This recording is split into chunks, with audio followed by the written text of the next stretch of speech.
Hello my dear friends, ഇത് B K ബൂമിൽ നിന്ന് അരവിന്ദാണ് സംസാരിക്കുന്നത്. ബി കെ ബൂമിൻ്റെ ഈ ലക്കത്തിലേക്ക് എല്ലാവർക്കും സ്വാഗതം.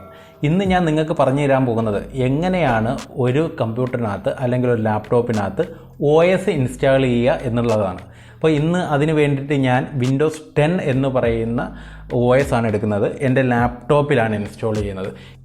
ഇപ്പോൾ ഞാൻ ആൾറെഡി വിൻഡോസ് 10 iOS ഡൗൺലോഡ് ചെയ്ത് വെച്ചിട്ടുണ്ട്. iOS ഫോർമാറ്റിലാണ് ഈ OS ഒക്കെ ഡൗൺലോഡ് ചെയ്യാൻ പറ്റുക. അപ്പോൾ അങ്ങനെ ഡൗൺലോഡ് ചെയ്തതിന് ശേഷം ഇത് ബൂട്ടബിളായിട്ട് നമ്മളെ പെൻഡ്രൈവിനകത്ത് കോപ്പി ചെയ്യണം. അതെങ്ങനെയാണ് കോപ്പി ചെയ്യേണ്ടതെന്ന് വെച്ചാൽ അത് പല ആപ്ലിക്കേഷൻസ് അവൈലബിൾ ആണ് മാർക്കറ്റിൽ. ഇപ്പോൾ ഞാനിത് ചൂസ് ചെയ്തിരിക്കുന്നത് YUMI എന്ന് പറയുന്ന ഒരു ആപ്ലിക്കേഷനാണ്. അത് നിങ്ങൾക്ക് ജസ്റ്റ് ഇതെല്ലാം ഫ്രീ ആണ്.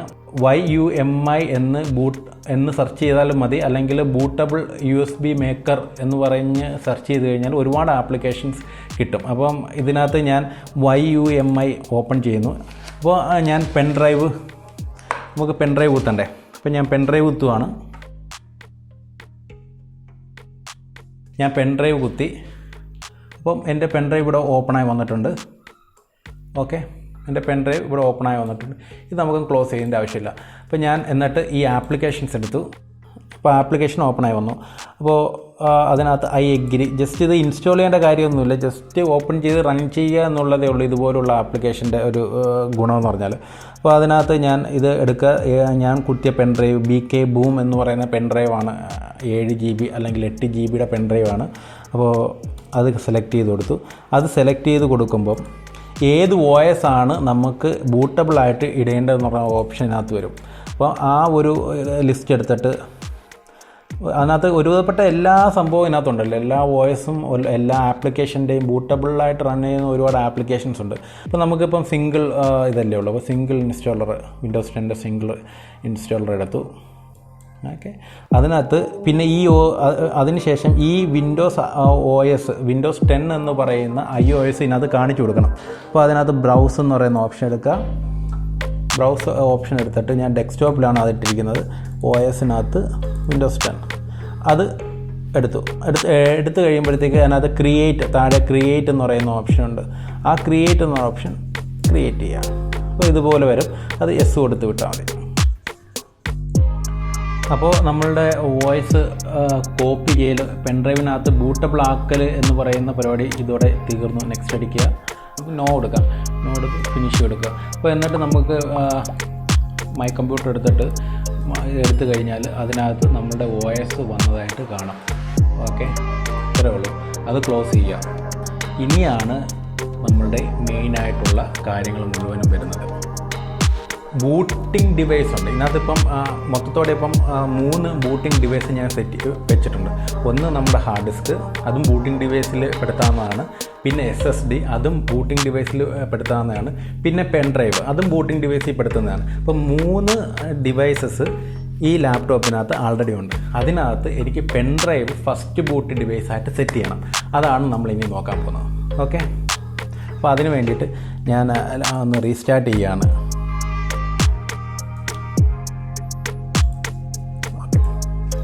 റീസ്റ്റാർട്ട് ചെയ്യാൻ കൊടുത്തു. ഓൺ ചെയ്തിട്ട് F9 കീയിൽ ഞാൻ പ്രസ് ചെയ്യും.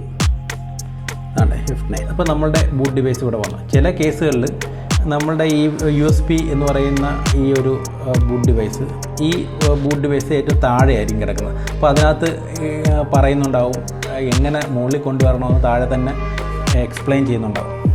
ഓക്കെ, അപ്പം അത് നോക്കി നമുക്ക് മുകളിലാക്കി. എൻ്റെ ആൾറെഡി ഞാൻ മുമ്പ് ചെയ്തിട്ടുള്ളത് കൊണ്ട് ഇത് കുത്തി കഴിഞ്ഞാൽ ആദ്യം ഫസ്റ്റ് ബൂട്ട് ഡിവൈസ് ആയിട്ട് വരും. ഓക്കെ, അപ്പോൾ എൻ്റർ അടിക്കുമ്പം നമ്മളുടെ ഇനി ബൂട്ടാവുന്നത് നമ്മുടെ പെൻഡ്രൈവിൽ നിന്ന് ഡയറക്റ്റായിട്ട് ബൂട്ടാവും. ഓക്കെ, ഇതിനകത്ത് നമുക്ക്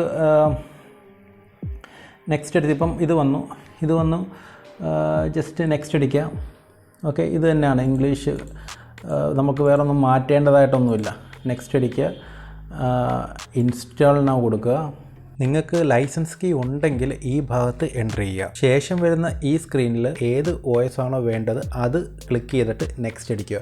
ഞാനിവിടെ വിൻഡോസ് ഹോം എഡിഷനാണ് ക്ലിക്ക് ചെയ്യുന്നത്. എഗ്രിമെൻറ്റ് ഫോമിൽ I accept check box click ചെയ്തതിന് ശേഷം നെക്സ്റ്റ് കൊടുക്കുക. രണ്ടാമത്തെ ഓപ്ഷനായ കസ്റ്റം ഇൻസ്റ്റാൾ വിൻഡോ ഓൺലി എന്ന് പറയുന്ന ഓപ്ഷൻ ക്ലിക്ക് ചെയ്യുക. ശേഷം ഇതുപോലൊരു വിൻഡോ ആണ് വരുന്നത്. പാർട്ടീഷൻ സെലക്ട് ചെയ്യുമ്പോൾ തെറ്റായിട്ടുള്ള പാർട്ടീഷൻ സെലക്ട് ചെയ്യരുത്. തെറ്റായിട്ടുള്ള പാർട്ടീഷൻ സെലക്ട് ചെയ്ത് കഴിഞ്ഞാൽ ചിലപ്പോൾ നിങ്ങളുടെ ബാക്കപ്പ് മുഴുവനായിട്ട് നഷ്ടപ്പെടാൻ ചാൻസ് ഉണ്ട്. അതുകൊണ്ട് നിങ്ങൾ കറക്റ്റായിട്ട് സി ഡ്രൈവ് ഏതായിരുന്നോ ആ ഡ്രൈവ് തന്നെ ഇതിൽ സെലക്ട് ചെയ്ത് കൊടുക്കുക. ഇൻസ്റ്റാൾ ചെയ്യേണ്ട പാർട്ടീഷൻ സെലക്ട് ചെയ്തതിന് ശേഷം ഫോർമാറ്റ് ഓപ്ഷൻ സെലക്ട് ചെയ്തു. ഫോർമാറ്റ് ആയതിനു ശേഷം നെക്സ്റ്റ് ബട്ടൺ ക്ലിക്ക് ചെയ്യുക.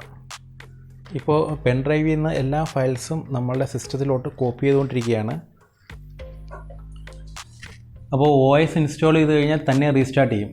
ഓക്കെ, അങ്ങനെ റീസ്റ്റാർട്ട് ചെയ്ത് വരുന്ന സമയത്ത് നമ്മൾ പെൻഡ്രൈവ് അങ്ങ് ഊരി വെച്ച് കൊടുക്കണം, അല്ലെങ്കിൽ പെൻഡ്രൈവിൽ നിന്ന് വീണ്ടും ബൂട്ട് ചെയ്യും. നമുക്കിനി ഹാർഡ് ഡിസ്കിൽ നിന്നാണ് ബൂട്ട് ചെയ്യേണ്ടത്. ഏകദേശം തീരാറായി. ഫൈനൽ സ്റ്റേജിലോട്ട് പോയിക്കൊണ്ടിരിക്കുക ഇൻസ്റ്റാളേഷൻ്റെ. അപ്പോൾ നമ്മുടെ കൺട്രി സെലക്ട് ചെയ്ത് കൊടുക്കുക, യെസ് കൊടുക്കുക.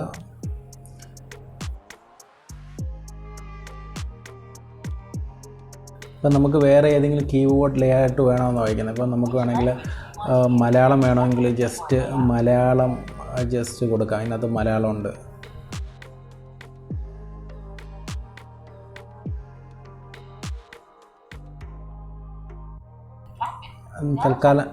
തൽക്കാലം ഞാൻ ഒന്നും കണക്ട് ചെയ്യുന്നില്ല. സ്കിപ്പ് ഫോർ നൗ എന്ന് കൊടുക്കുകയാണ്.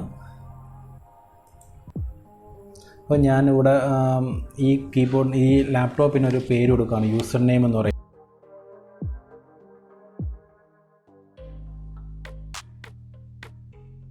പാസ്വേഡ് ഞാൻ അങ്ങനെ കൊടുക്കാറില്ല. 1 2 3 എല്ലാവർക്കും യൂണിവേഴ്സൽ പാസ്വേഡാണ് 1 2 3 എന്ന് പറയുന്നത്. ഓക്കെ, ഞാൻ ഇത് അസിസ്റ്റൻറ്റിന് വേണമെന്നാണ് ഞാൻ ദയവ് ചെയ്ത് എനിക്ക് അസിസ്റ്റൻറ്റിന് തരണ്ട. എനിക്ക് അസിസ്റ്റൻറ്റിന് ആവശ്യമില്ല. പിന്നെ എൻ്റെ അതിനകത്ത് ലൈസൻസ് ഉള്ളതുകൊണ്ട് ഇതെല്ലാം ഞാൻ അങ്ങ് അക്സെപ്റ്റ് ചെയ്ത് ഞാനങ്ങ് പോകും. എൻ്റെ അതിനകത്ത് ഇൻബിൽട്ട് ലൈസൻസ് ഉണ്ട്. എനിക്ക് ഇല്ലാത്തവരാണെങ്കിൽ ക്രാക്കഡ് ആണെങ്കിൽ അതിനകത്ത് ആൾറെഡി സെറ്റ് ചെയ്തിട്ടുണ്ടാവും. ഇതെല്ലാം ക്രാക്കഡ് ഉപയോഗിക്കരുത്, ലൈസൻസ്ഡ് വേണം ഉപയോഗിക്കാൻ.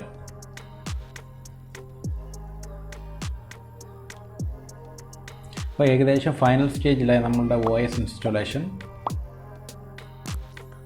നിങ്ങൾക്ക് എന്തെങ്കിലും ഈ വീഡിയോയെക്കുറിച്ച് എന്തെങ്കിലും സംശയമുണ്ടെങ്കിൽ തീർച്ചയായിട്ടും ഈ വീഡിയോയുടെ താഴെ കമൻറ്റ് ചെയ്യുക. നിങ്ങളുടെ സജഷൻസും കമൻറ്റ് ചെയ്യുക.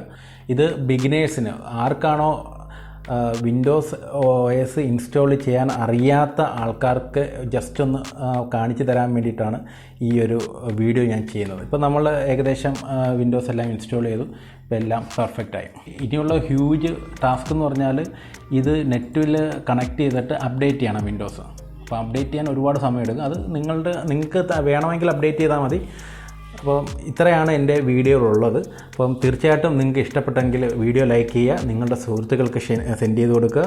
ഈ വീഡിയോയ്ക്ക് എന്തെങ്കിലും കമൻറ്റ് നിങ്ങൾക്ക് ഉണ്ടെങ്കിൽ, നിങ്ങൾക്ക് എന്തെങ്കിലും അഭിപ്രായം ഉണ്ടെങ്കിൽ ഈ വീഡിയോയ്ക്ക് താഴെ കമൻറ്റിൽ രേഖപ്പെടുത്തുക. ഓക്കെ, ആദ്യമായിട്ടാണ് എൻ്റെ വീഡിയോ കാണുന്നതെങ്കിൽ സബ്സ്ക്രൈബ് ചെയ്യുക.